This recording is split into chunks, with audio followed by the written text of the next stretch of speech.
Ladies and gentlemen, you are not ready for this. તકલીફ વગર જીવન બોરિંગ છે. સો એબ્સોલ્યુટલી ગુજરાતમાં કહેવત છે, જો બકા તકલીફ તો રહેવાની, right?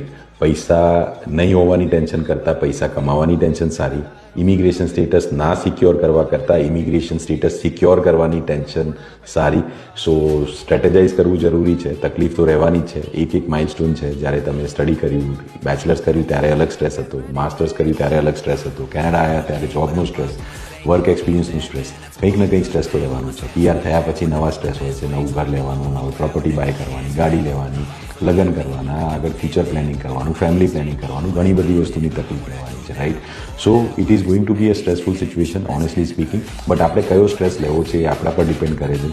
I would go with something which is positive. That is આપણે જે ડાયરેક્શનમાં આપણા ઇમિગ્રેશન ગોલ્સ પ્લાન કરીએ છીએ, પીઆર સિક્યોર કરવાનો સ્ટ્રેસ સારો rather then living Canada and thinking that આપણું પીઆર ના થયું. અને અગેન આઈ એમ સેઇંગ કે જો કેનેડા લીવ પણ કરો છો એના પછી પણ પીઆર પાથવે સ્ટ્રેટેજાઇઝ થઈ શકે છે.